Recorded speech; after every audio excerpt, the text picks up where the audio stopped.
reading the songs everybody would sing in karaoke. I think we ought to maybe get together and do one at the end of this thing and let everyone perform. Welcome to our implementing digital learning environment session. There's a 3-part session, so this is night number 1. We're looking at we'll do it over the next 3 weeks, consecutive sessions, kind of give some sort the support that you need. Go ahead and like the board meetings. Next slide, please. Little test here. Make sure you can hear us and that your technology works, camera on or off. And as we said before, if you put your name, district, and email address in the chat, you'll be able to get credit for attending with a certificate. I'm sure by now, many of us have already used Zoom before, but just to do a quick overview, the controls at the bottom of the screen there. You have the mute. Make sure you're muted if you're not speaking. If you have a question, unmute yourself, speak up. We're good with that. And then the video, at your preference. We'd love to see faces, but if you want to hide, then you can. And then there's the chat button. So feel free to chat. You can send a chat to everybody, or you can pick individuals and send chats to them. Sometimes that's fun too in the middle of a training. Go ahead, Kim, on the next one. So the presenters of these 3 sessions are on the slide there. Tammy Tondrick, she's the Executive Director of Operations with Beacon Academy. It's a state public charter school here in Las Vegas. With us as well as Kim Loomis. She's a digital learning consultant, former CCSD employee as well. And myself, my name is Lucas Levitt. I'm assistant principal at Desert Pines High School. So we are glad to be here, just trying to help and support the education that's going on in our state. And here's the disclaimer. Legal said we had to read this. I'm not going to read the whole thing, but really this is just saying that this is solely for informational and entertainment purposes, and it should not be misconstrued as state policy or a mandate from the state or anything like that. So it's just saying that here we're given opinions. As we express our opinions, this is what we believe, but not necessarily endorsed as a state policy. So now we won't get sued. So as the agenda today, we've got 3 things on the agenda. We're going to look at digital learning and what we refer to as the CIA of blended as being. We're going to look at some models, and we're going to get into a document that's going to kind of guide this work over the next couple of weeks. Is the Planning for Quality document. So I'll turn the time over to Kim Loomis, and she'll jump in on that first point. Awesome. Thank you, Lucas. It's a pleasure to have you here. I don't know what happened. There we go. Okay. So let's go ahead and talk about blended learning, because here's the thing.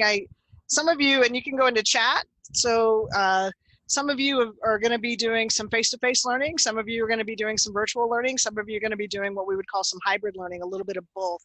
I like this graphic. It's been borrowed. But when we think about defining digital learning, there's this continuum of what it looks like. So when you think about digital learning, what we want to think about in this next fall session is taking the best of those face-to-face components, which is being able to see the kids' faces and being able to throw groups together, which is great because we can do that here on Zoom. Those types of things, that we want to match it with the best of the things with online learning. So if we partner with a digital content like Discovery Education, the kid doesn't have to log on at 9 o'clock because I have a class period at 9 o'clock. They can log in at 9 p.m.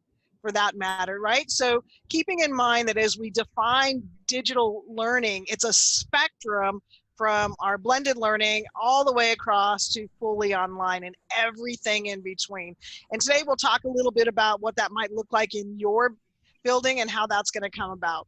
So there's a video that you can access. You might want to write this down. Tammy, if you can throw it into the chat, that would be totally awesome. So it's at a bit.ly. Bit.ly's are case sensitive. So again, this is bit.ly, L-Y, and then NDE for Nevada Department of Education, capital CIA, because we're going to talk about the CIA, or the Curriculum Instruction and Assessment, video. So this has been available on the Nevada Department of Education YouTube channel.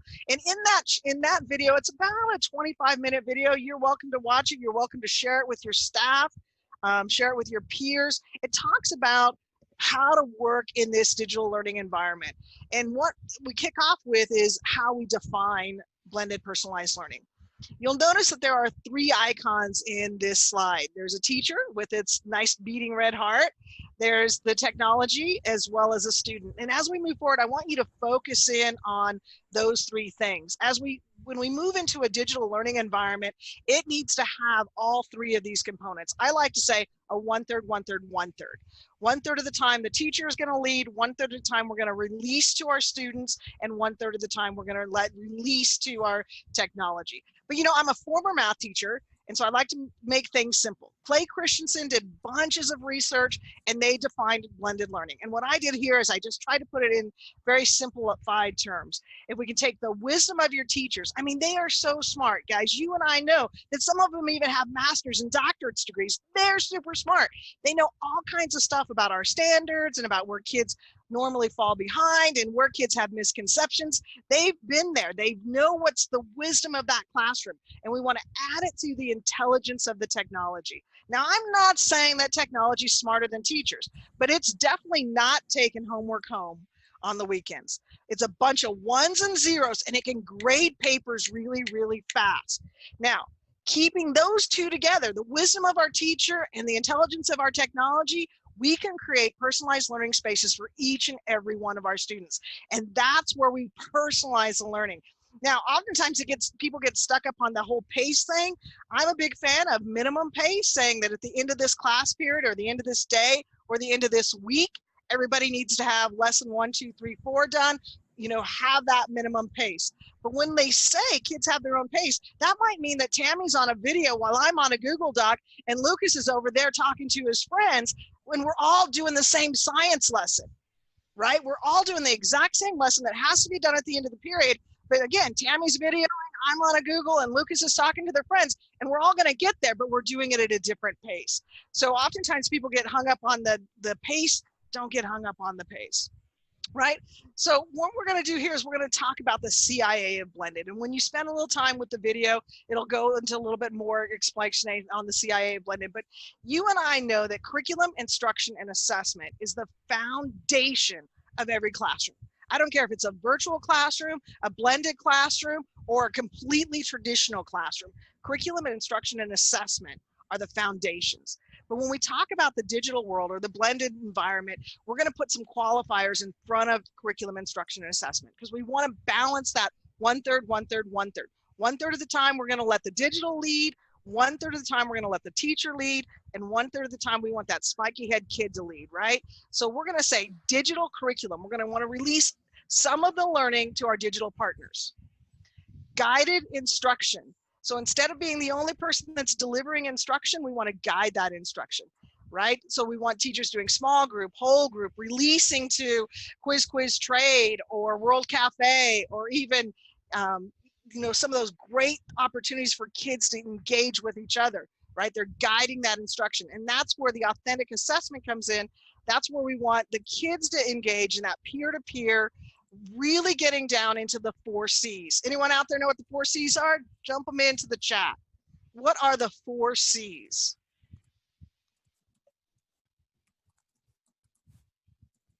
I got collaboration, I got curriculum, collaboration, curriculum, communication. We're up to 3, we're missing 1. We're missing 1. You think we could pull it out? We got collaboration, communication, creativity. All right, still missing 1. And I'll give you a clue. It's actually 2 words. The first word. There it is. Jackie. Give it up for Jackie. Everybody can give her a thumbs up here in Zoom. I love that. We can always do those types of things. A little some thumbs up. Awesome. Carrots. Way to go, Keith. I love it. All right. So yeah, that authentic assessment is really looking at those 4 C's, right? Really getting those kids engaged. Communication, collaboration, creativity, and critical thinking. We want the kids to do the learning. We want them to take ownership. And right now, when we're releasing these students to being at home and learning, it's really going to be important that we learn how to release that control. But before we do that, this first week is really going to help those students with understanding the expectations and understanding how to have grit, perseverance, right? Setting up your social contracts. Those are going to be really important. Help your teachers with that. So thinking of helping your teachers, when they sit and think about how do I plan with this CIA or curriculum, instruction, and assessment in a digital world, right? Thinking about it, what it's going to look like in the digital world. Well, previously we carried a lot. The teachers carried a lot, right? Now what we're going to do is we're going to release 1/3 of it over to our digital curriculum. Right? Finding that digital partner. It could be Edgenuity, it could be Apex, it could be Discovery Ed, it could be, you know, district developed content, it could be stuff that they've put together, but we want to release to that digital partner. Now I'm going to tell you that digital partner is only going to probably be able to put content out that's probably low DOKs, skills, basic knowledge, concepts. It's going to be low level stuff. But if I can release that low level stuff to my digital partner, then that means as a teacher, they don't have to do that low level stuff. Now, here's the analogy I like to use. You guys got partners at home. You got to call them husbands, you got them kids, you got some roommates, and they put dishes in the dishwasher. And they may not do it the exact same way that you want to. And that's going to be the same thing with these digital partners. They may not put the math or the science or the English the way that you would want it delivered, but the dishes still got clean, right? The dishes still got clean. And most of your students will get that DOK level 1 and 2. Most of them will get that and understand it if we release. And that will help our teachers to take those kids to a higher order thinking skills, take them to those applications, synthesis and analysis, right? Then we want to release 1/3 of the time over to our students, where they're collaborating, they're communicating, they're working on project-based learning, they're doing some truly authentic assessment that really releases the learning to them so that they can take ownership, right? So again, 1/3, 1/3, 1/3. If you think of it as a 1/3, 1/3, 1/3, the hardest part for teachers, and if you go to the video, you'll see it, is that if you think of 1/3, 1/3, 1/3, the teacher is not going to be leading 2/3 of the time.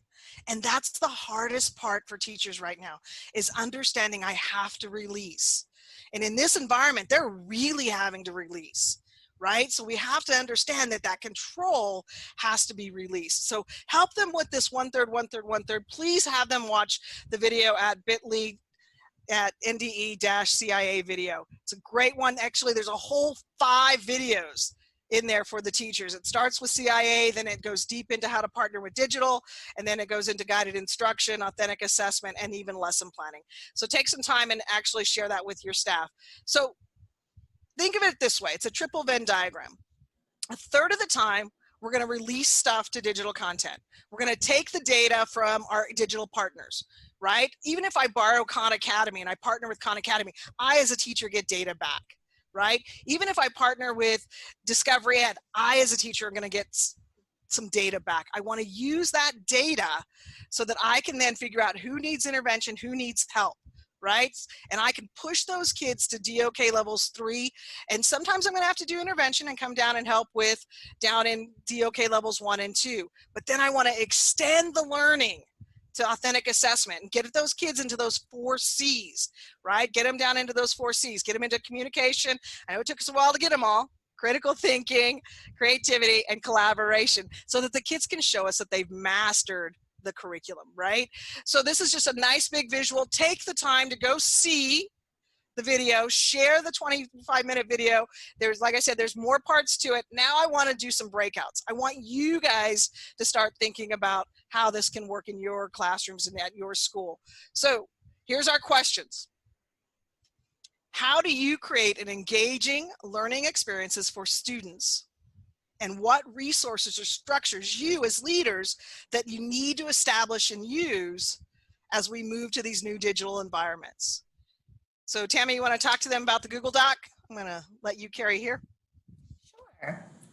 So we have created a Google Doc, and what you will do is when you go into your breakout room, you should have access to type on it. I have put in the Google chat, and I just shared it with you, a link that should open it, and you'll have edit rights. So when you're assigned to a breakout room, it will say breakout room 1, 2, 3, and you'll go in that section of the table and you'll enter information. And that information is what you're discussing in your breakout room, but after the session ends, you'll have access to see what responses people put in all of the different breakout rooms. And then in addition to that, that will help guide Lucas, Kim, and I as we set, down this journey with you as we go through this webinar series. And I saw a couple questions that I want to address as well. Yes, the PowerPoint will be available to you after the session. We are also recording this session, so we will not be able to record you in the breakout rooms. The main room where we all are right now is going to be available to you or your coworkers for access later. So last I checked, we had 82 participants. So what we'll do, Janie, if you want to break them into, I would say groups of 8. So we'll have 10 rooms. Does that sound good? And we'll put you in there. And then have you tried to open the document? Please let me know by chatting me if you cannot type on it, but you should have access. It's set in edit rights. So, and in that breakout room, you're going to discuss these 2 questions here. And Kim, Lucas, and I will bounce in and say hello.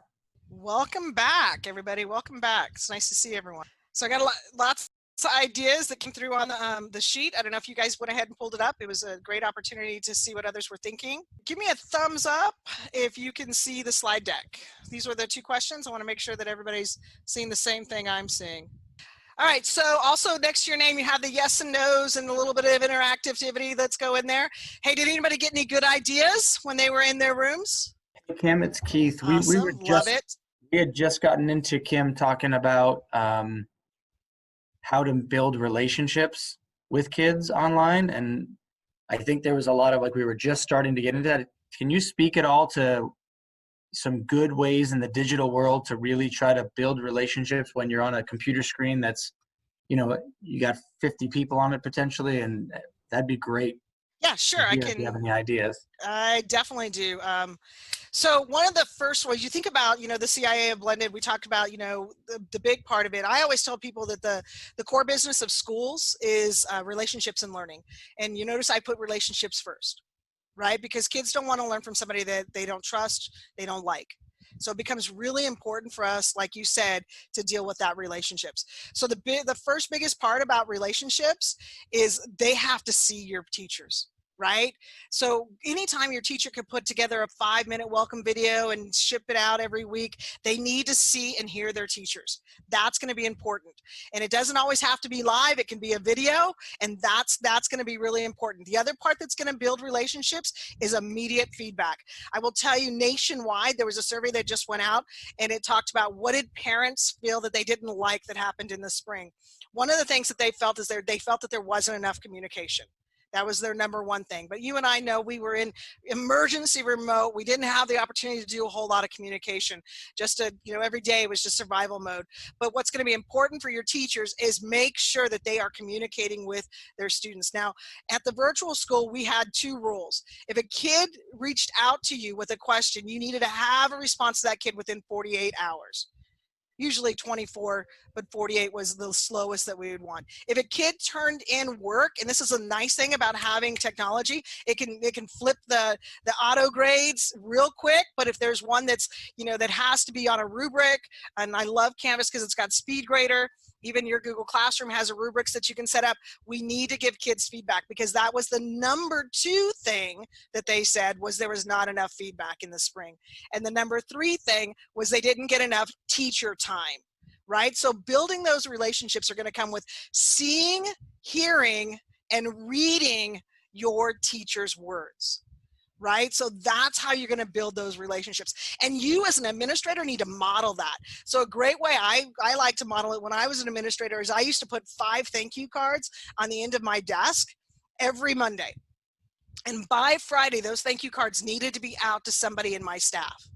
And if I had to stay late on Friday to make sure that somebody got a card, I made sure that it happened.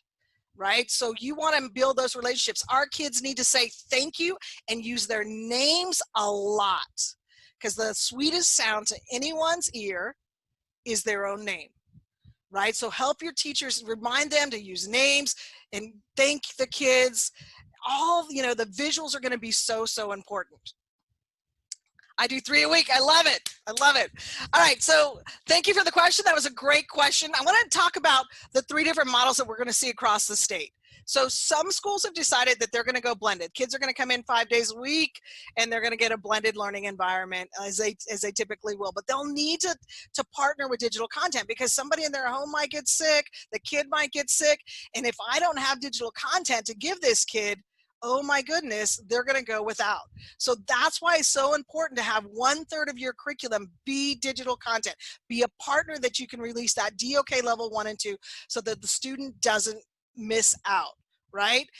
Because what's going to happen in our fully online here in Clark, I know that we have a lot going fully online. We're going to have a lot of people that are dependent on that digital content.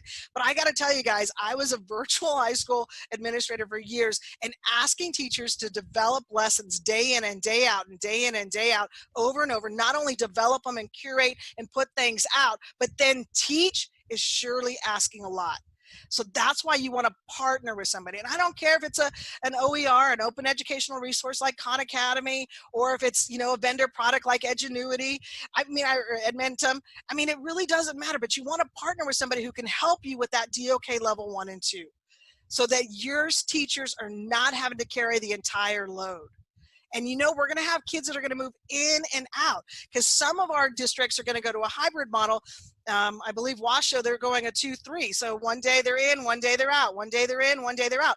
That's not going to work unless we have this digital partnership, right? We really want to have that digital partnership. And I love that you brought up the fact that we want to maintain those relationships. We don't just say, oh, on Monday I'm going to teach you, but on Tuesday you're going to do something different. You're going to do the digital content. Like, we don't want 2 different silos. On Monday when I teach you, let's talk about logging in. Let's talk about some of the work. Oh, there's a discussion in here and it's an online. Let's take it offline. But we're going to use the discussion question that was in that digital partner, right? That should be that nice blend between those 2. Right? So that the kids don't just say, oh, we only do digital learning when it's from home if you have that hybrid model.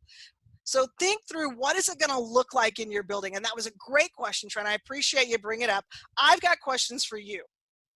How will you facilitate collaborative and interactive learning in the coming school year?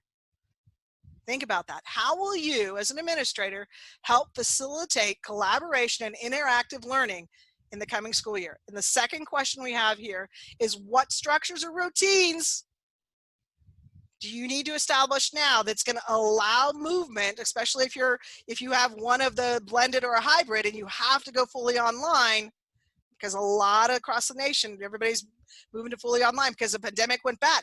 But what happens in January, guys, if we move back in Clark to a blended environment and then in and out, who knows what's going to happen with this pandemic? So we want to think about, what structures or routines do we want to put in place that'll allow movement among there, and how are we going to facilitate collaborative and interactive learning? Tammy, you want to go ahead and take it from here? Sure. So we are going to put you back into breakout rooms. You're going to be able to scroll down on the same Google Doc, and just pay attention when you go into the room so that you know which part of the table to complete. And then we'll come back together again after this session. Thank you. Welcome back. Hopefully you got some great ideas. I saw here on our sheets filling up. I know you may not have been in every room, but it looks like most of the room things down here for you. And if you didn't get a chance to put some things down, you can please do that, as well as go in and see what other people are saying. Going in and seeing there. So we had some really good ideas about facilitating collaboration and interactivity. Anybody want to share something that came out of their room? Okay. Well, Kim, I'll I'll jump in. In the breakout room that I was in, there were more questions than answers at this point, and relationship building, building that relationship with your teachers remotely. I know I went through that too this week, where first day of school is, a Zoom meeting as opposed to, the typical, you have breakfast together. And so it is a different feeling. So you're building relationships with your faculty, you're building relationships with your students. And then, as we've already spoken about, building those relationships with your parents. So definitely we'll be working through some strategies and some tips and tricks to help you in the next couple of weeks on that question. Hey, go ahead. It's your turn to carry over. Yay, I get to talk. So I'm Tammy Tondrick, and I'm from Beacon Academy. And so worked with many of the people that have joined us today. So it's a pleasure to see everybody. And the next step is talking about planning for quality. And so this is where we're going to do a deeper dive over the next 2 sessions. But what we're thinking of doing is building a webinar series, and we will be meeting at least once a month moving forward to discuss different things like relationship building, and also talking about teachers. As administrators, what are your teacher expectations? How do you evaluate teachers remotely? Those type of things that I know are down the road, so they will be timely as we move and progress throughout the year. But these next 2 sessions, we are going to focus on a guide. And this guide, what needs to be done to teach students remotely, whether fully online or blended. This is one resource you can access. And it is a guide for starting and growing a digital learning program. And it basically outlines the major strategic planning issues and key questions around these 4 categories: operations, technology, digital content, and teaching. And so this resource is listed at the top of the Google Doc if you'd like to copy and paste it, or you can just refer to the Google Doc. So one of the critical initial questions that you should be asking yourself is this question is, when expanding or starting a digital learning program, what educational goals are you trying to meet? And your goals may include personalized learning and improving college readiness for all students, creating new options for credit recovery and at-risk students, expanding your school day, providing innovative alternatives to challenged advanced students, and ultimately transforming the instructional model being used with a goal of improving student outcomes. This guide will help provide an outline of these major strategic planning issues and the key questions to consider in the early stages of development. And we're going to, as I said, focus on these next week, but when we're going to go into a breakout room, we don't have a lot of time left, so this will be a shorter one, about 5 minutes. But what we are interested in learning from you so that we can really customize our meeting next week, where we're going to focus on 2 of the 4, and then the following week, that's why we're doing 3 in a row, to help you get started and kick off the school year in a great way, is where do you feel strong, or where do you have concerns? What questions do you have? So we're going to go back into those great breakout rooms and use the Google Doc to address these questions. And as I said, we'll spend about 5 minutes in there discussing these questions. So Janie, whenever you're ready, I think the group is ready to go. Welcome back. Welcome back. Yeah, thanks, Kim. There were so many great discussions tonight and so many questions, and lots Just a lot of great conversations that I hope that you engaged in some and you were able to have a few takeaways for tonight. I know that this is a journey that we are all in together, and it's so great that you are in a group and you've signed up to participate with, you know, at least 80 other people, and we can share ideas and discussions. So for the next time, we will be focusing on those 4 main areas, and we'll be doing a deeper dive. And so before you leave tonight, we want to make sure that we finish on time, that you fill out the survey, and you can find the link to the survey at the bottom of the Google Doc that we shared with you, and I will put it in the chat box. I just did. We're good. Thank you. And does anybody have anything they'd like to add just before we all go our separate ways tonight?